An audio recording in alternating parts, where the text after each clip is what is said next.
Welcome to Capture the World with D. Interviews with companies and individuals to learn more about digitally capturing the built world. Video, drone, 3D tours, pictures, panoramas, and more. And now your host, a social influencer and community activist, D. Johnson.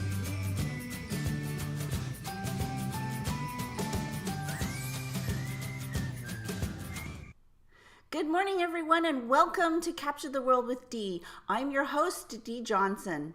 Thank you for joining all of us today. I am joined today by a panel of experts who joined me about 6 months ago. They're experts in photography, real estate, 3D, virtual tours, and all that stuff. And we all made some predictions on the state of the world at that time. So it's 6 months later now, and we're coming back to review our predictions and see whether we were right or not. So, first of all, we have the co-owners of SeekBeak, Tim and Jen. Hi, guys. Hi there. We have a renowned real estate broker and just generally famous person, George Kenner. Hello, Dee. How are you today? Good. And last but not least, we have Superman, the COO of VHT Studios, probably one of the smartest people I know, and the kindest. And anyway, without further ado, please help welcome Vince Collura. Thank you, Dee. Hi, Vince. Hey, everyone.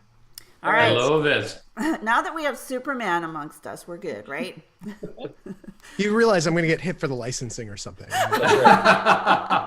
Takedown notices coming in. Yeah. Yeah, that'll be So your fault. I'm in trouble already. This is great.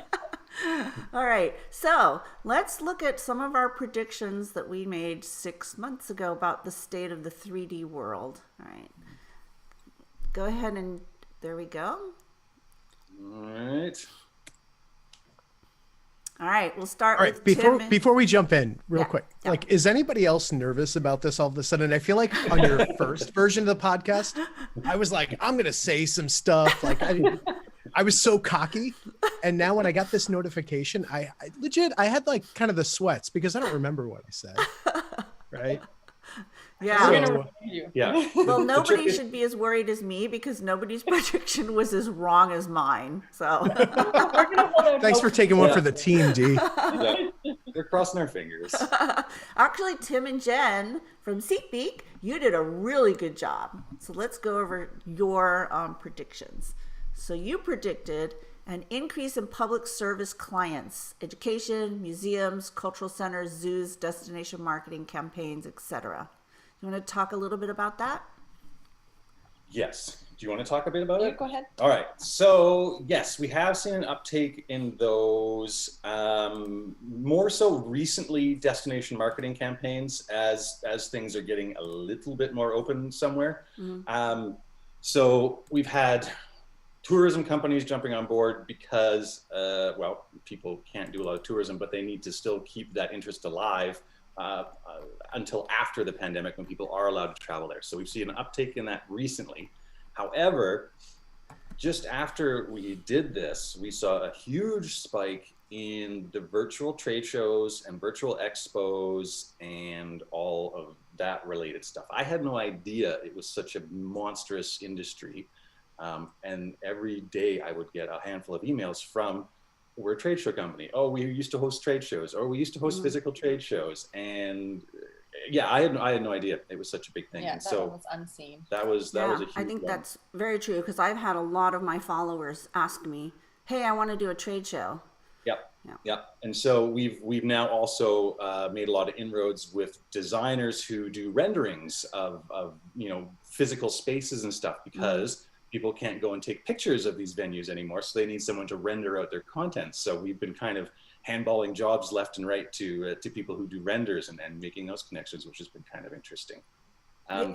One thing we didn't see coming, which I think was really interesting for us, is I guess in the United States, you guys are all there, but it is part of the elementary school curriculum is a visit to a water treatment plant. Right. So all of a sudden we had a whole bunch of people wanting to provide tours of water treatment plants. So they became something, you know, that we missed. Yep. And we have a lot of water treatment plant tours for various education. Better to do that virtually than to go in real life because it smells so bad. I was about to say, yeah, you're saying water treatment plant. You mean sewage treatment plant, right? Like, I don't know. Well, I don't know. They always, I mean, it might be a sewage treatment plant, but their marketing material always just says water treatment plant. Or their website. I mean, it's not wrong. It is water, right? They are it's treating just water. bad water. Yeah. Yeah. No, John Hubbard does a lot of those on the East Coast. Yeah. And it smells and it's bad. Because somebody said the same thing that you did, Dee, when I mentioned it. I said, oh, do you guys, you know, is it part of an elementary curriculum? And they're like, oh, yeah, I went 3 times with my school. I just remember it just smelled to high heaven every time we went. So, you know what's funny? I don't remember a ton about my childhood, but as you guys are talking, I'm definitely distinctly remembering visiting a sewage treatment plant. Like, I was robbed of a childhood. That's the thing I remember from elementary school. Why? Well, now I know what I need to program next is obviously the smell-o-vision. Smell-o-vision. The interaction of the virtual tour. Update coming soon. That's right. All right. So you get a tick mark on that one. All right. Second one. More business clients who want to improve their work from home experiences for their employees through virtual training solutions and team meetings, as well as making sure their business offerings are multi-layered with interactive media. Right. Can you speak about that? Well, training, you've been working on a few customization plans. There's been a lot of training. Yeah. Because especially with colleges and trade schools and stuff like that, because, you know, a lot of them are shut and they don't want to, I guess, lose the experiences.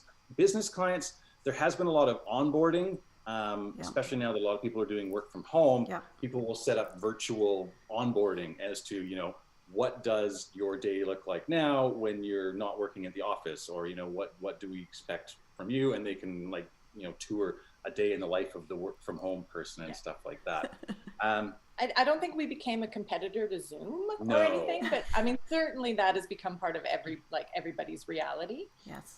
We were conscious too, like, we do have clients, like single business clients and stuff. The economy is not great. Not everyone's personal finances are fantastic right now. So we did offer tour guides. So our live video chat feature, we've offered it free, and we continue to do that for our clients all throughout the pandemic. Yeah. That's so nice. they can do their tours and chat, video, audio streaming all at the same time. So it kind of replicates almost a face-to-face meeting. Yeah. Oh, that's nice.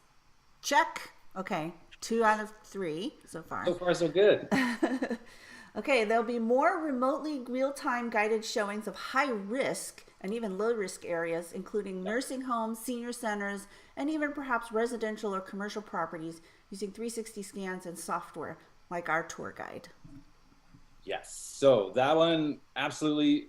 Senior centers has been a big one. And one that we didn't foresee that has been possibly even bigger is daycares and child minding and stuff like that. So they want to give tours of the facility to the parents, but they don't want to have to bring in a whole bunch of, you know, strangers to the school to tour it around. And so that was one that kind of popped out of nowhere. And live-in facilities like schools for the deaf, schools for the blind. We had a couple of disability homes. Yeah. You know, you still have clients, but you can't do tours. Yeah. Yeah. Wow. Okay, go ahead. No, I was just reading the rest of the examples there. But yeah, no, seniors, yes. Yeah, we get a lot of like questions about, we don't offer photography services. So I'd be keen to hear, you know, from the photographers in the group if they've had requests for that, but we always have to outsource the photography. But certainly lots of senior centers want a tour. Yeah. And Yeah, I think all 3 of your predictions were spot on. I think they're all correct. So well done. Yeah, I think so. I feel like the third one, especially, you guys, I'm talking to a couple of people that virtualize the showing experience by layering something on top of a 3D tour. Mm-hmm. And as we're discussing our partnership, a lot of the conversation kind of drifts into the industries they're servicing. And I've been really surprised. It's interesting because you had mentioned senior centers, and that one has come up with 3 separate of these companies. Mm-hmm. I'm like, where is that coming from? But it makes a lot of sense. Yeah, I mean, the boomers haven't stopped aging, right? It's a huge market for senior centers. Yeah. But, you know, who wants to go into those areas right now? Yeah, for sure. All right, next. All right. Vince. All right. I think Vince did pretty well too. So let's see what Vince said. Vince said for agents, concentration of listings, fewer agents taking on more listings. Divide listings by transactions by the number of active agents. So it's funny. I kept the metric on how I calculate that. That was just, sorry. That was a note to myself.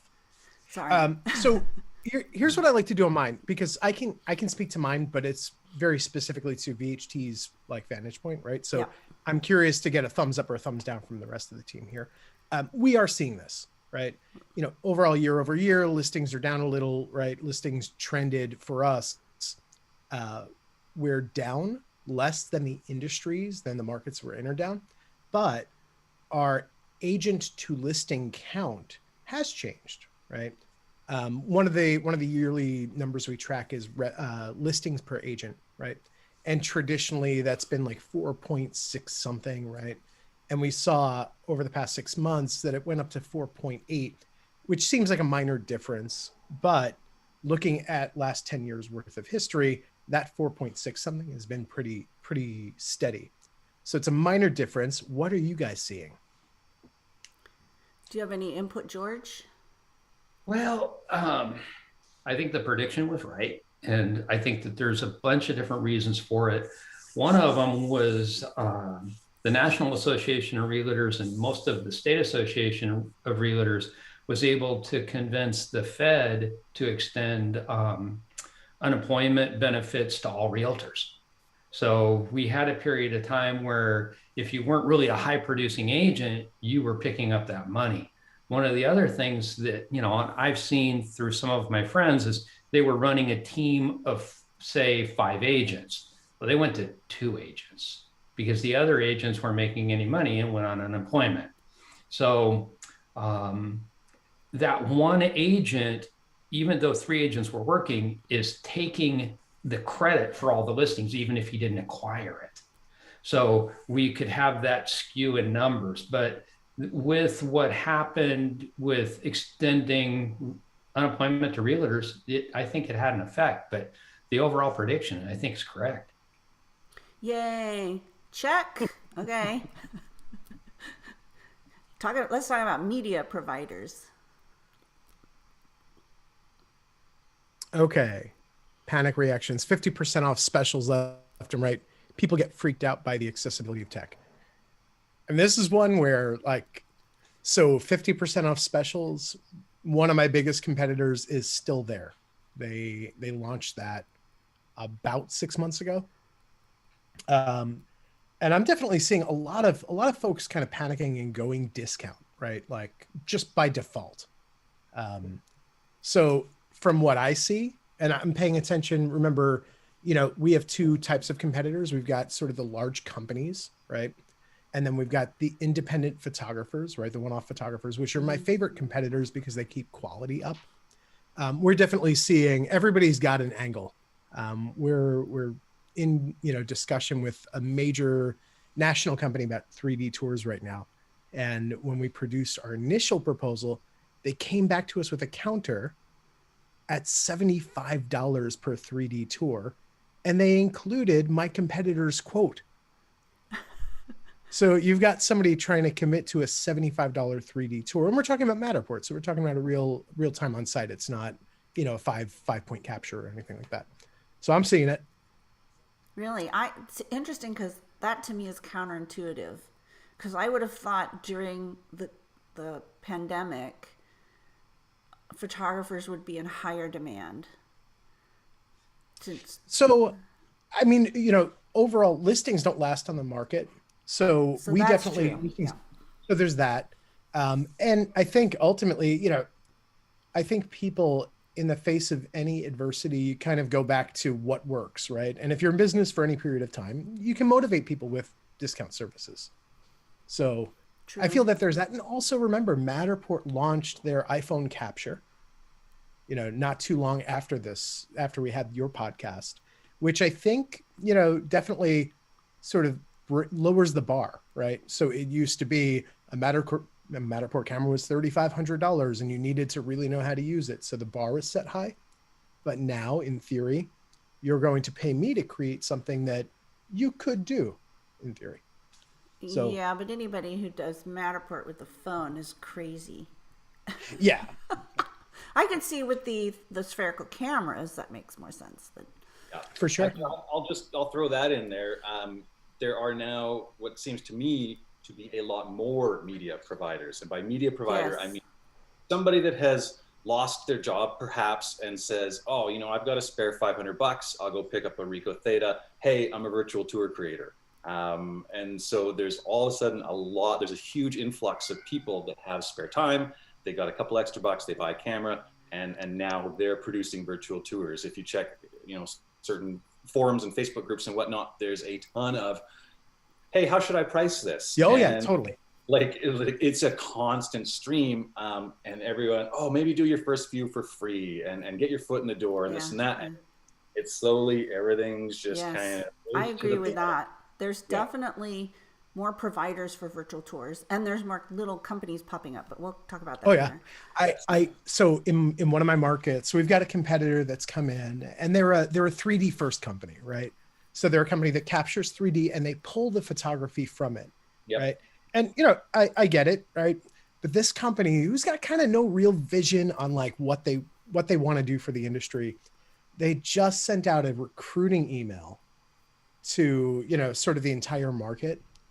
And it was so interesting because they're advertising, no photography experience necessary. We'll provide all the equipment. Got a kid who hasn't left home yet? This is a great opportunity for them. Like, those are the words in their email. So, it's interesting because they're a provider that provides a very inexpensive, easy service. Yeah. So you definitely see it. I got a call about a week ago from somebody that wanted instructions on how to stitch within the system.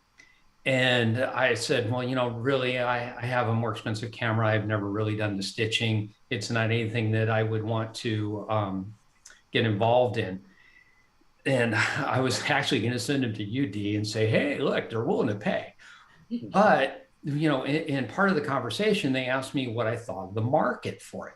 And I said, well, here's what I have even told my fellow agents in my specific area. Go into the MLS, go into the zip code that you're in. You can do it on Trulia, Zillow, the MLS, wherever, and see how many 3D tours you find. If it exceeds 5%, I'll be surprised. Now, this person was, they're ready to buy business cards, they're ready to light off. I gave them some, information on different places to go. They called me back and said, thank you very much. You're absolutely right. The penetration in this marketplace is not as great as you would really expect it to be, or I expected it to be. And it's been out for a long time. Look at all the iterations with all the different things. And one of the things that they asked me are, because they'd started to look, can they do this with their phone? Now, I did one with Asteroom, where the Asteroom actually takes and spends and does it, which is a competitor to one of the others. And they were just shocked that, that it was so accessible to the agent, and then decided really to go another way. Yeah. So, but that's really a great way to do it. Is if you want to talk market penetration, just go into one zip code, go through all the homes in the zip code. In the zip code that I sold my own home in Southern California, at the time I did it, there were 97 properties in my zip code for sale. And there were only 2 of them that had Matterports, and I was one of them as a Matterport service provider. Mm-hmm. So, it's, I didn't, at least myself in my specific area, and anybody can go find the data, just go in and look, find how many virtual tours you have, and then, do the calculation. But at least in a non-scientific approach, I didn't see a huge growth in 3D tours as an issue of going into this pandemic situation. So I'll say, then this is where it could be self-fulfilling prophecy, right? We did see significant growth, but we also worked at it, right? Like before the pandemic, we were doing double-digit 3D tours a month, right? Like 10 to probably 20 or 30. By April or May, we were hitting 500 or 600 a month. And now it's sustained on 6% of our listings nationwide. And in some of our markets, it's north of 10. But we're also making that technology accessible. We're promoting it. We've done a lot of content around using it as a way to keep people out of the home, so that only the really interested people do enter the home. Yeah. But I'm actually, sort of waiting on some numbers. We've got a group doing a similar study to what you're describing, George, just at a bigger level for us. Mm-hmm. One of the, as we're transitioning state by state in different marketplaces, in San Diego, you can't walk into a restaurant unless you have a mask. You come, just a matter of a few miles and cross the Arizona state border, just walk right on in, sit down. So, I would be curious as to, what the showing protocols and that are in states like Texas, Mississippi, Florida, because I think based upon our local governments, the amount of concern that is being shown could even be drawn along party lines based upon governance. Oh, absolutely. So it's one of those, we've got to deal with it, but it's, different in different areas, which makes it really hard to come up with a national perspective on this. I think in real estate, agents tend to do the minimum they need to do to sell a house. And who would have predicted, because when this whole the pandemic started, I thought, houses aren't going to sell, right? They're going to sit on the market's going to stagnate. Who thought it would be this crazy frenzy that we saw? And around my area, houses are selling quicker than they can even take pictures sometimes. People are buying houses without even seeing them. So it's like, did virtual tours demand really go up that much for real estate? I don't know. But certainly in other areas, like we had talked about before, colleges, senior centers, museums, I've seen a definite increase in that. Commercial, insurance is taking off. So it's hard to say, like, if the amount of virtual tours increased, where and what sectors and that sort of data, right? Yeah, it's interesting because what I can say is, while listings for us are down, our revenue per listing is up significantly, right? And we haven't done price increases or anything like that. It really comes down to folks utilizing more services, and that's spread across 3D floor plan, even just traditional floor plan services, drone, video. Mm-hmm. So we're servicing fewer listings, but those who are investing, they're investing more to do more with the media. So it's interesting because I like to say that's the sign of a good agent, right? Somebody who's going to treat every property as if it's that next level that they want to, start selling at. Mm-hmm. Yeah. So again, we're the place you would come to if you're going to do that. So we have a really specific view, right? Yeah. So that sort of brings us into your next point, more photographers taking on additional services. So for me, I'm like, yeah, that's totally it. But again, self-fulfilling prophecy, right? I'm looking at my network of photographers, 35% give or take have some form of 3D camera. We're at 20% at this point signing up for the drone program. So I'm definitely seeing it. What are you guys, Tim and Jen, George, what are you guys seeing? And D? I'm not really getting, of the advertisements that I receive as a broker or agent are the discounts. We'll do this and this and this, we're going to try and group you together from the larger photographers. The smaller photographers seem to have, actually probably diminished in size, just kind of like agents did. One of the things that I have seen is a movement to other media. And in California, we have a thing called the CCPA, the California Consumer Privacy Act. Some of the brokers that I talk to are concerned about that. California also just lit off an independent agency just for CCPA. So some of the brokers are looking at, what control they're going to have over the media. The MLS has changed some of the forms. They've made it a little bit more difficult. One of my friends and I developed something to use called Saunter 360, and Dee saw one of these videos. It's basically where you can take and hide the photographer and insert where the photographer is walking through the home with a 360, put the agent into the video. Then you can post it on YouTube. It can be sent. It can be seen on your phone. It shows in a stunning manner. Are you deep faking? Does it look like the agent's actually there? No, well, it doesn't look like the agent's actually there. What you're basically doing is blocking out, and I'm going to try and make this simple to understand because I know other people are going to be watching this, but it's like taking a Roman shield and putting it in front of the camera.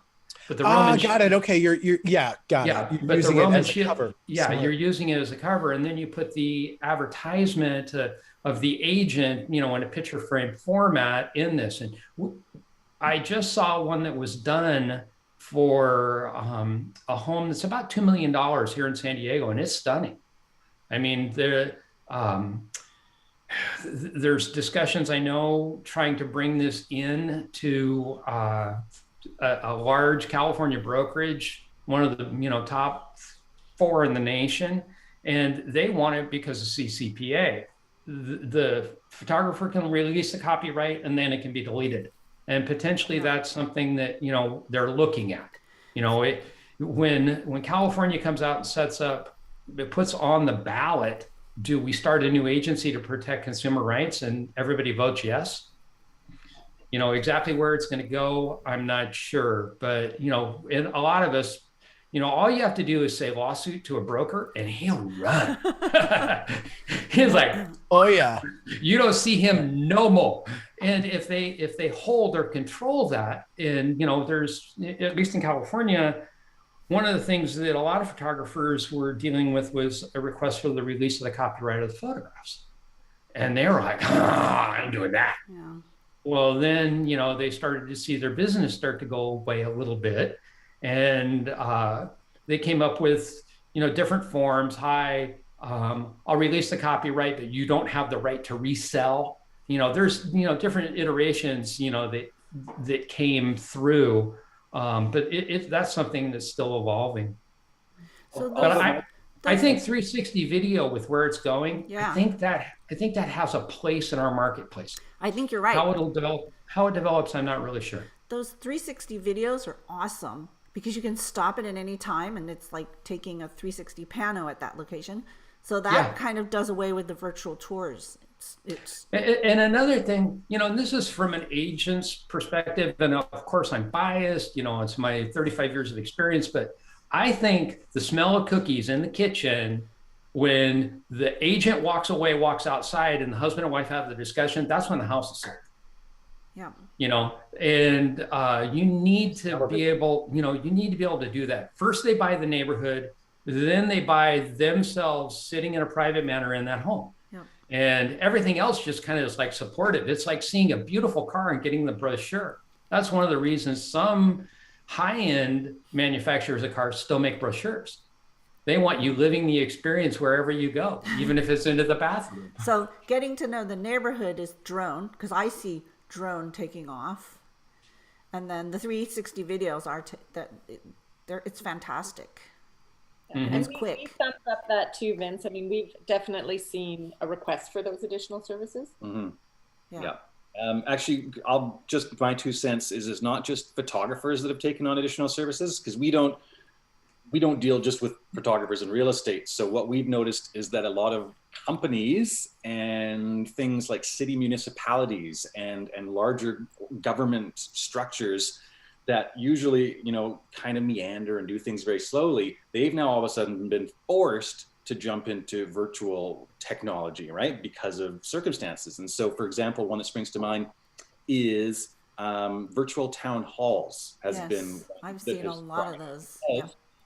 You used to get the town's folks together in the city hall to discuss the big freeway that's coming through your town, right? Yeah. And you can't do that anymore. And so municipalities and the whatever they're called, they can't hold those anymore. And so now they've all of a sudden said, we need to still have these. How do we do it? And so all of a sudden they're panicking because, bringing on all this fancy new technology is completely foreign to them. And so we've been able to help out with that a lot, which has been really interesting. Awesome. So that sounds like a couple of thumbs up. Yes, I'm going to take it. you did well. I'm taking it. Yeah, you're knocking it out of the park. Let's just skip mine, okay?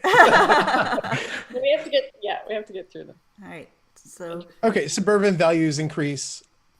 I'll give that a thumbs up. I Anybody agree. Cool. Around here anyway, people are moving out of the city into the suburbs.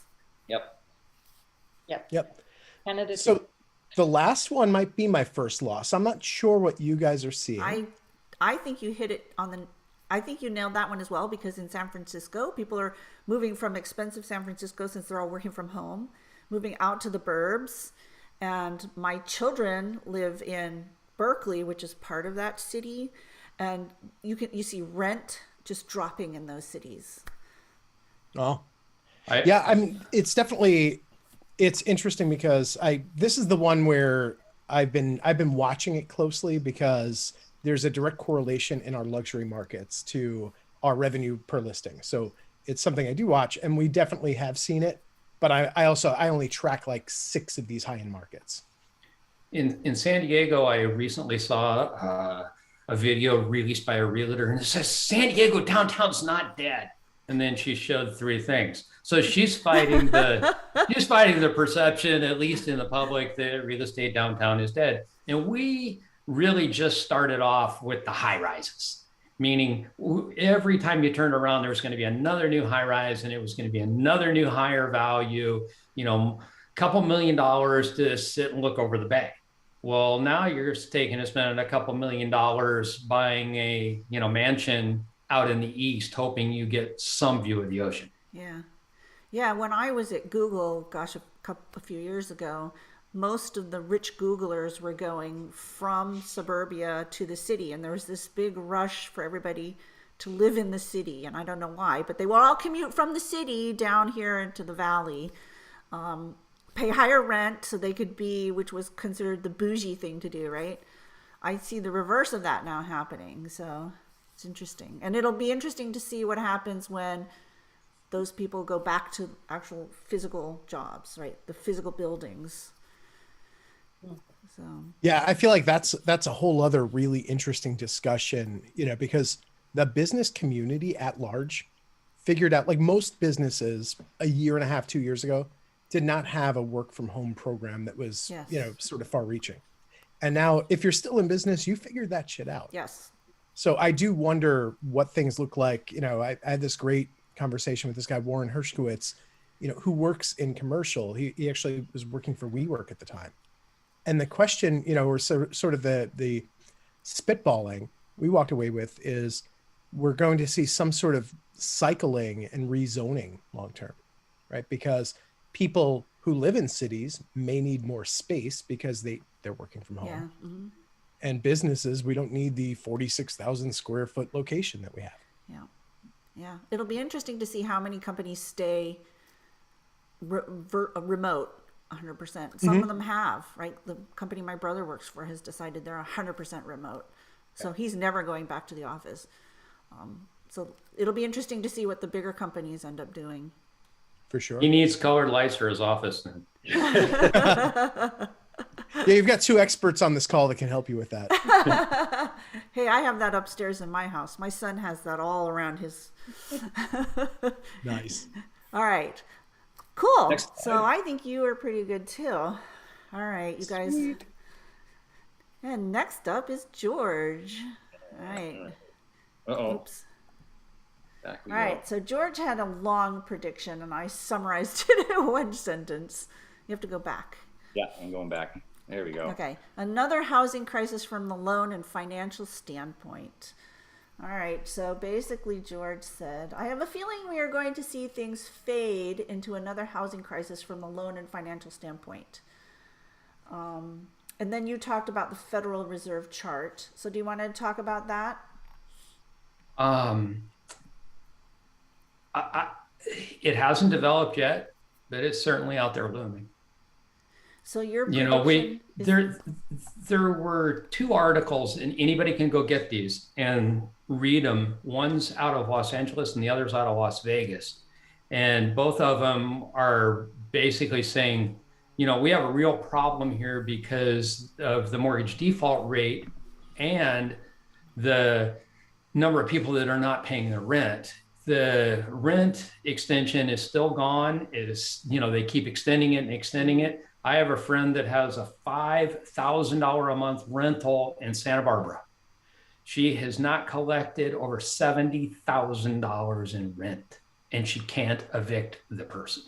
I don't understand that because so they say if you're a renter, they're going to give you a break and you don't have to pay. But what about the guy who owns the property who still owes the money to somebody? And that's where the looming problem is. If you do go to the Federal Reserve chart, we are escalating, but they're not probably showing the number of people that are in forbearances. I think part of the market has started to come back and some people are starting to make their payment. If they're delinquent in their mortgage and then they start making it again, they generally will just take and add that principal balance to the end, which was what they were doing with the forbearance. But there's still a large number of renters out there that they're just taking advantage of this. You know, I literally have the factual information for where $70,000 hasn't been collected in rents. That's a brand new, really nice car that guy was able to buy by not, you know, making his rent. And there's no financial, you know, what's the worst thing that's going to happen to him? He's going to end up with a little ding on his credit. They're not going to get a judgment. You know, the state has said, hey, look, you know, you can't evict them. So he's not going to have an eviction. He can move out voluntarily and be all set.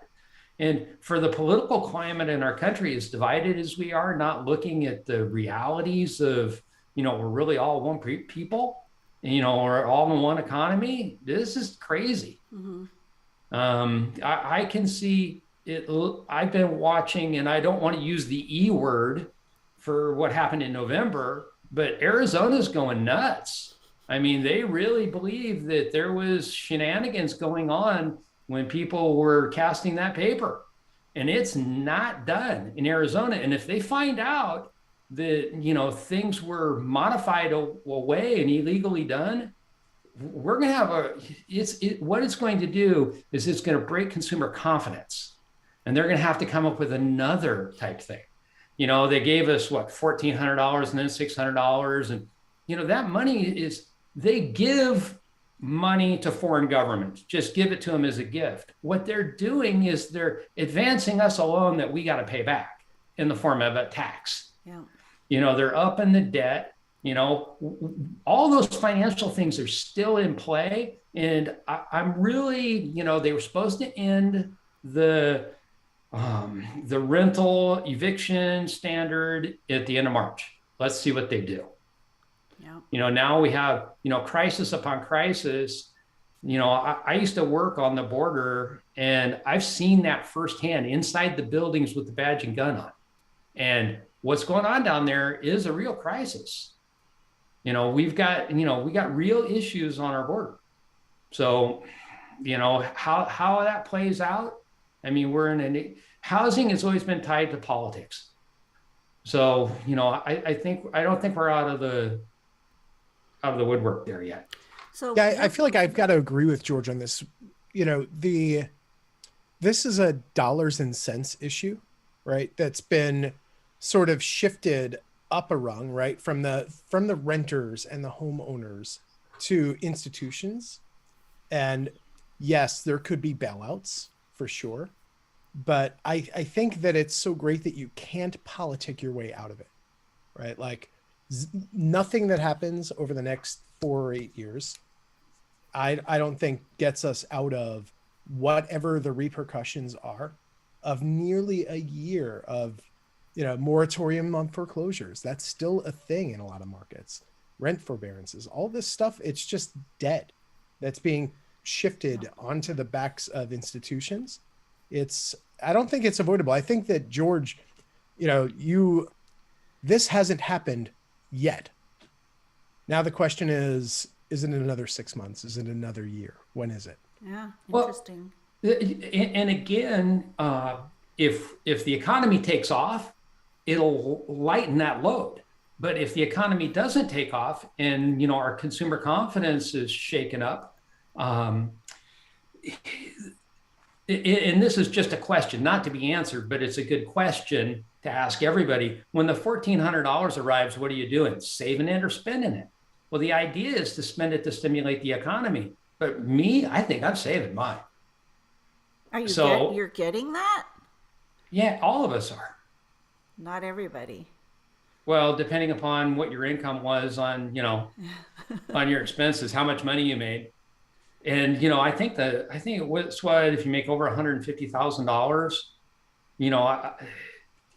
as a family or as an individual, you're going to get the $1,400.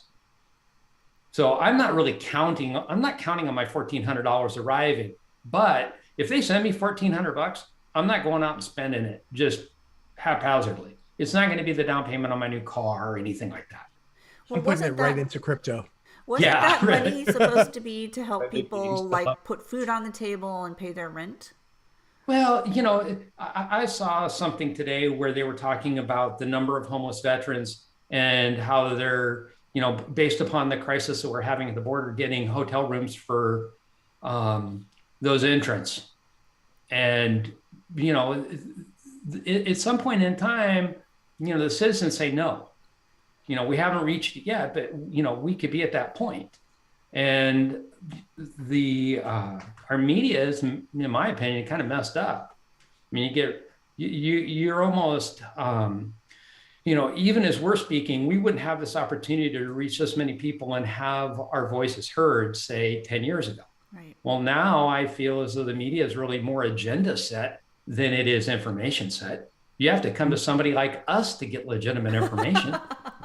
And that's a sad state of affairs right there. Right there. You're all screwed. Yeah, here's my next prediction. I don't have one because I'm too messed up. Well, I think it's pretty safe to say that the pandemic has affected most people financially. Oh, yeah. in some Me, way. absolutely. Yeah. And it's Me, absolutely. been a difficult year. I had like 3 listings right when they closed down California. And, that would have, 4 listings in a year of the size that I do, you've made your living. 3 of mine gone.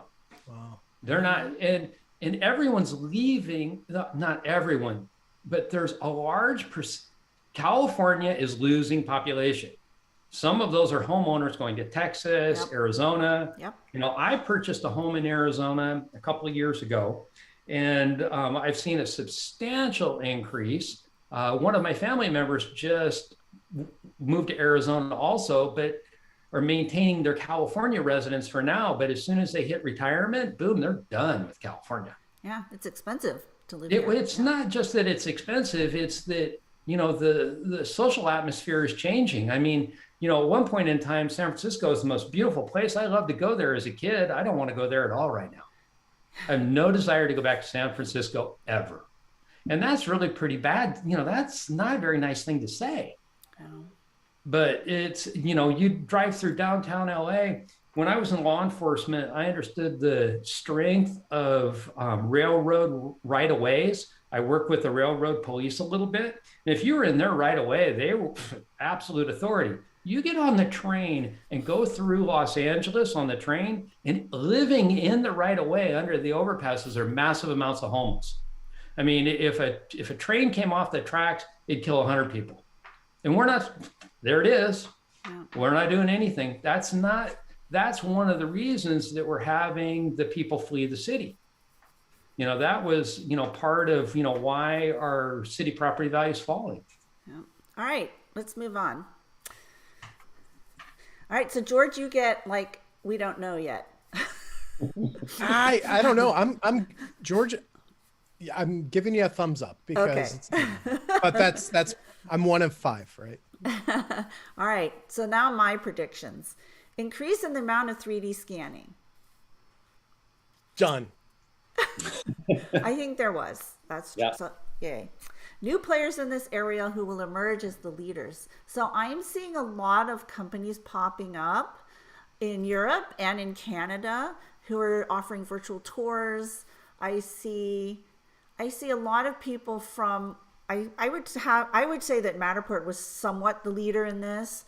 But now people are scanning not just homes, they're scanning like museums and other buildings, and they want to keep these virtual tours longer. And the Matterport sort of system doesn't support long-term hosting of these virtual tours. So I am seeing people shifting now to other solutions.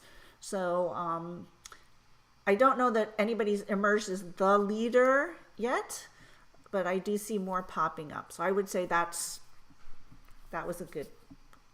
Yeah, I'm seeing more popping up, and more popping up that are funded, right? Yeah. It's not like, we're not talking about rinky-dink technologies. There's a lot of really good, Yes. providers being built, launching. And then, I would say there's also sort of a pocket industry layering on top of, right? We were talking about that earlier, the folks who do something with a Matterport tour. Yes, like trees. So I definitely think I like that. And I would say there's a lot of little pioneers doing something, solving this problem, the virtualization. So yeah, something about Canada. You guys are growing companies up yeah, there. what is that? What's up, guys? Why is it coming from Canada? We have a lot of spare time and not as much drama in our systems up here. So we have lots of time to think. There's still snow on the ground. Yeah. What else are we gonna do? That's I actually think there are a lot of really smart, talented people in Canada. yeah. It's true. We are an educated society. There's response too. There's tech grants that you can apply to grow your business, and and we like America, we have a pioneering spirit here. So I think you will see more and more of that too. Yeah. And you guys are just generally nice. I mean, not Right, you they two, are. Tim and Jen. I mean, Canadians in general. No, they are. I mean, you're nice too. Yeah. No, we are generally a nice set of folks up here. Yeah, it's true. I mean, most of the people that I've met who are from Canada and Canadians are just lovely people. Yeah, same. We meet mostly lovely Good job. people too. Yeah. All right. Real estate agents who will gradually shift doing more of the photography, 3D scans, and floor plans themselves. Drone photography will increase. I think drone photography has increased because there's this need to show what is this neighborhood that I'm buying into, and drone is perfect for that, right? Yeah. And like George said, people want to buy houses that they can picture themselves in. I can picture myself sitting in the backyard having a barbecue, right? I do see that there's a gradual shift in the real estate agents doing their own photography. I get feedback from them saying, look, it's quicker for me to just snap a few pictures than Oh God, I hate that term. I hate that term.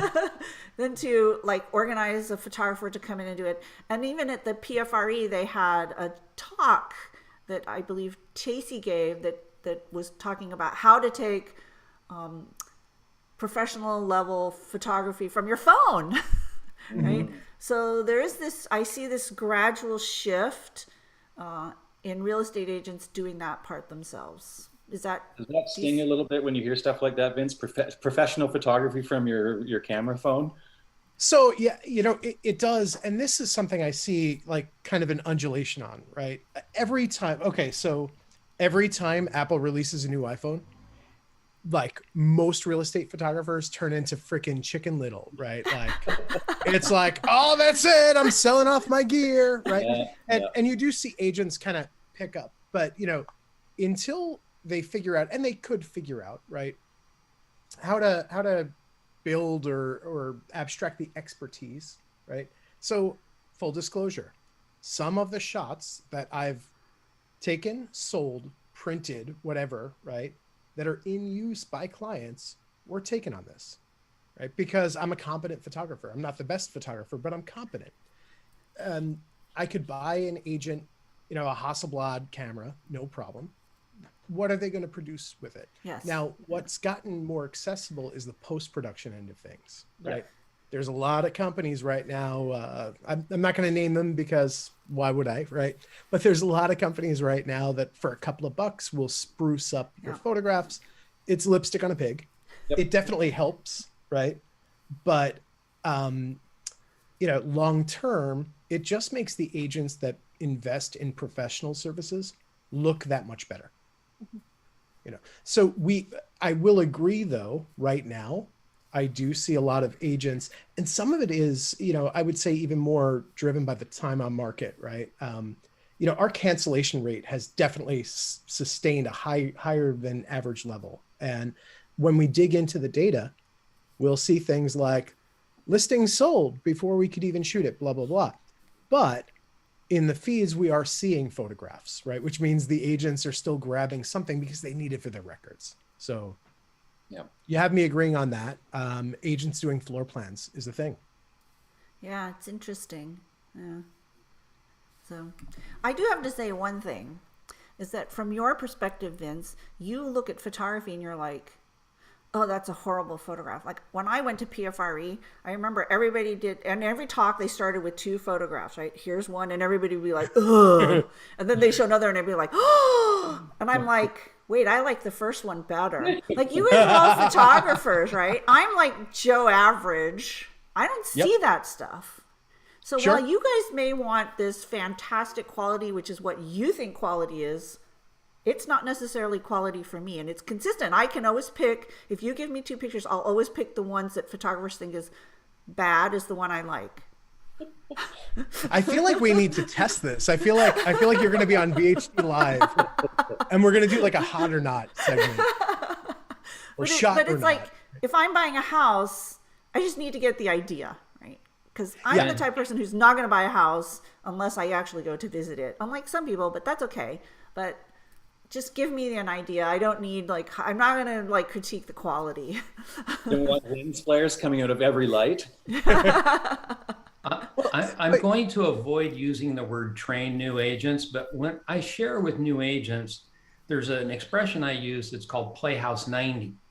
Now, I've got this big award, and they told me the film crew was coming down. It was one guy with 2 Olympus cameras. I'm like waiting for, the newsreel. Well, I'm waiting, where's the truck with the satellite dish and everything? Well, the video came out and it was really very nice. I was really surprised at what could be done. But as I tell agents, if you're selling $1 million home, your client has an expectation of having the professional photographer come out there with all the really nice equipment, and they're going to get their money's worth. The professional photographer like Vince may go, you know what, I'm going to take some backup pictures with my phone and find out that after he's set it up and really done a good job with it, that, that's one of his best shots. He's going to use it and sell it. So, but, Vince's comment about, I can hand a realtor a really good camera and he'll still screw it up. Yeah. He'll not only screw it up, he won't stage it properly. I tell these agents, there's a couple of different things you can do. You can either become social butterfly and go out and keep, trying to generate more sales and let this go, or you can go out and spend hours and maybe years trying to figure out how to do it. And I was just one of those as a single guy. I came home in the evenings and I got really tired of watching the network news, so I started playing with photography. I've actually got decent. But, if I had a $3 million home, I'm going to do Playhouse 90. I'm going to give the client their expectation, and I'm going to hire a couple of guys to come out and shoot it. And then if I get better shots of my own, I'm going to use my own. But, there's so much that goes into marketing that, can be done with, good photographs that, most agents, I know a lot of agents that'll spend, say, $1,500 on a video and then not spend any money distributing the video, which is a big mistake. They just fell short.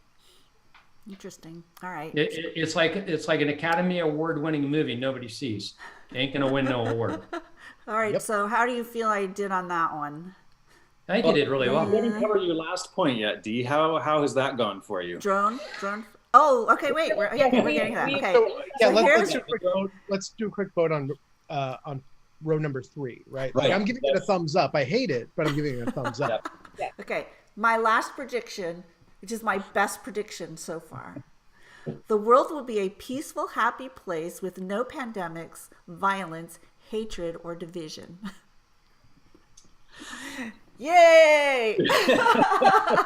This is my heart, and this is it breaking. Aw, yeah, I'm well, going to give you a thumbs up because we should be striving for that. Yeah, let's give this the George treatment, right? It is not true yet. Yeah, we need another. We need to end on a happy. Yeah, I think a lot has happened in 6 months. I think we're working on it. I'd like to see it get further. I'd like to see everybody stay healthy and be happy, right? Yep. Yeah. With you. All right. On that positive note. Now we're all depressed. Hey, you know what? Relatively, the world is peaceful. I mean, we're not involved in any wars right now. Happy place with no pandemics. There's people that argue there was never a pandemic. Violence, hatred, and division, that based upon the percentage of people in the world is probably down. So I think you got your way. I'm going with George. Vince, I was going for it. I knew I'd get at least one. God damn. Well, thanks for flipping this. I almost said I need a hug after reading that this thing was not happening, but you can't do that. Well, go hug your wife or your dog, your very cute dog. That's true. So, yeah, I think we're making strides. We're getting there. It'll be another interesting year coming ahead to see what happens as we hopefully pull out of the pandemic and see how things return to normal, if they do, and what doesn't go back to normal, right? So, What's the new normal? Yeah, exactly. Because they were talking about more people working from home. And when this first happened, my husband said, "Oh yeah, I can't work from home. There's no way." And he's done it for a year. And so we're thinking, it is doable. So, yeah.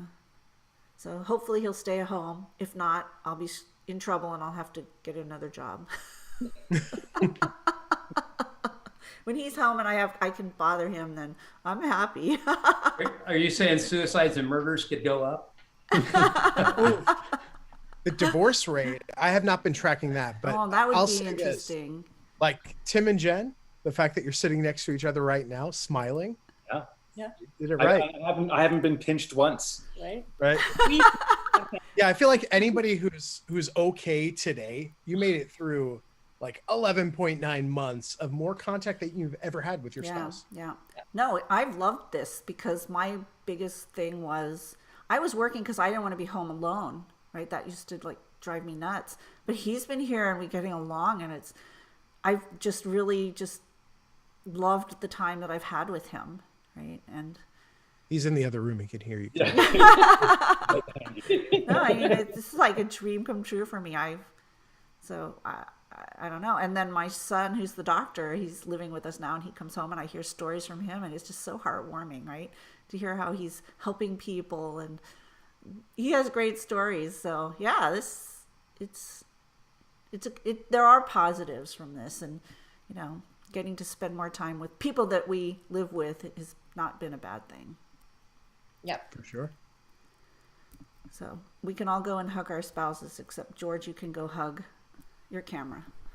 Oh, man, George, I'm sending you one from afar. Hey, yeah, I think I just got dissed, Oh, we love you, George. You don't need to take that abuse.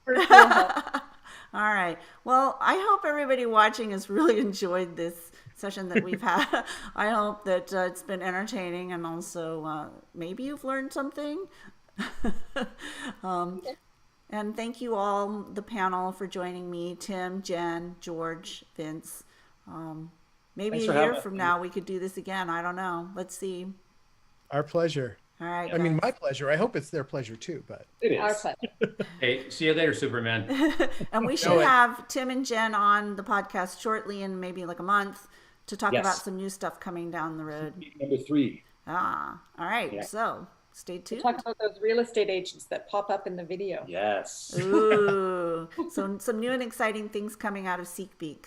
Yep. So everybody, thanks for watching. This has been Capture the World with Dee. I will see you again in 2 weeks. Take care, everyone. Bye-bye.